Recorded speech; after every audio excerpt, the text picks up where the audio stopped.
Hey gang, welcome back to 31 Days of Halloween. Today is day number 24. We're going to talk about 1992's Candyman.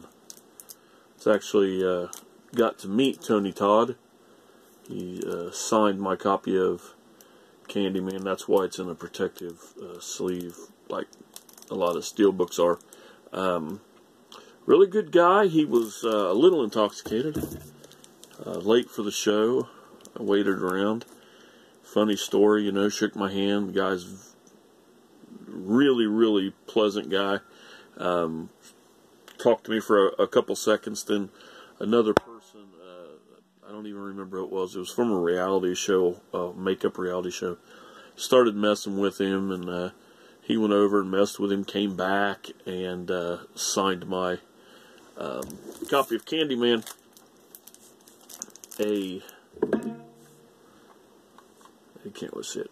A second time. It says, if you can't see it, because I decided to film in the dark with these. To James, Tony Todd. He goes, "Man, I signed your shit twice." I was like, "Yes, you did. Don't charge me twice." Anyway, 1992, Virginia Madsen and Tony Todd and a lot of other people that are character actors that you see him and you go, "I know that guy," but you don't really know the guy. You know the guy, but you can't picture where you've seen him in. So, this is a lot darker than usual. This is the first video I've filmed with my new phone. I just got it today, and it's I'm so excited because I have a new updated phone. And I still have my iPhone so that I can cheat. Pretend like I know something. But anyway, secret's out.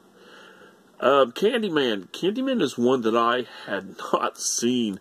When I started watching this, I was seeing stuff like for the first time. It has been so long since I'd seen this.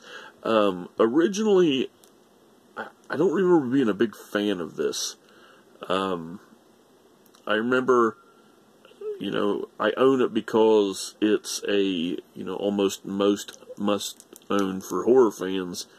But watching it again, I really freaking enjoyed this. Candyman, if you don't know a little bit of the story, is an urban legend that people in these downtown projects talk about. If you say his name 5 times in a mirror, he will appear behind you with his hook and kill you. Well, we have a, I don't know what you want to call a grad student. She's doing a paper on Candyman or urban legends, or I can't remember what she's doing the paper on. But it has to do with Candyman.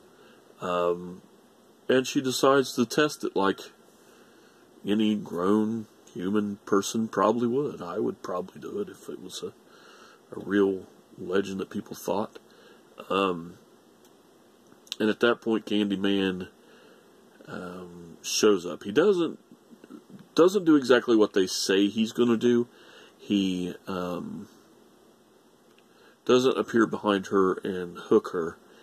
He kind of he wants to take her over, to become one. To be his. And what he does with this ritual of saying Candyman 5 times is make it so that you look like you're nuts. Alright? He makes it so he shows up and kills somebody, but you are found with the knife, and they, until she's dead, I guess, or whatever's going to happen. At the end of this film, it's kind of a really cool thing that happens. It's kind of a twist to a subplot that's working up with her husband, and ends up being really good. I've never seen the sequel to this, and I don't know. There might be 3, but I don't remember. But I've never seen the sequel. I've seen the cover.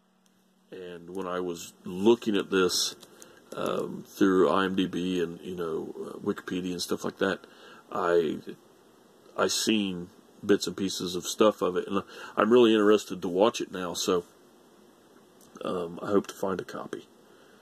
Watch Candyman. I can't remember what it's called. Candyman 2, maybe? I don't really remember. But anyway, Candyman, very enjoyable. Urban legend type film. Had not seen it in quite some time. That's why it was picked. Just like most of these. These are either kind of stuff people don't talk about a lot, or stuff I haven't seen in a very long time. And this is definitely one of them. From the chilling imagination of Clive Barker, which never disappoints.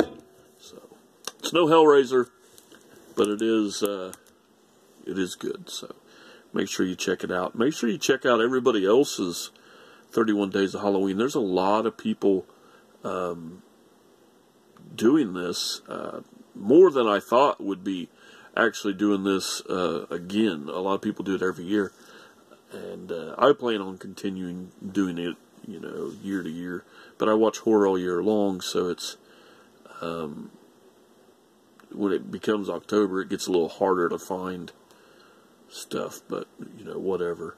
So make sure you check out all the other people that you see. If you pass up one that says Shocktober or 31 Days of Halloween or whatever, and you're a horror fan, or you're just kind of curious about horror,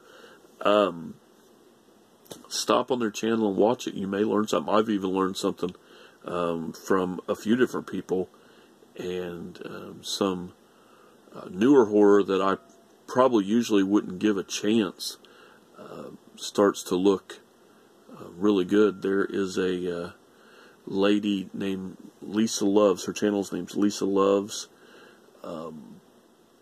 She writes for a online blog that I also write for, and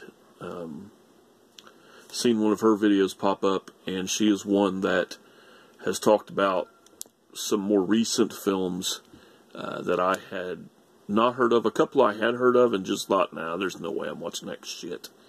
But having somebody talk about them is a lot, it brings a lot to the table, so you can see, well, maybe I didn't give this a chance and I should have.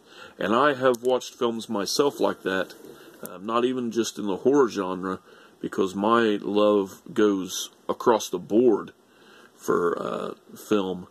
And I've, given stuff a chance and fell in love with it when I normally would have said, there's no way I'm watching that.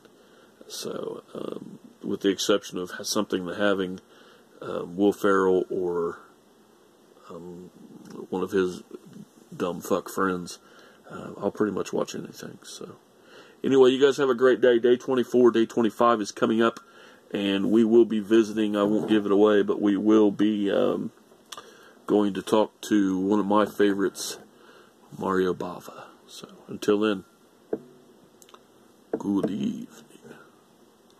Oh, that was a cool effect. My eyes. Look into my eyes.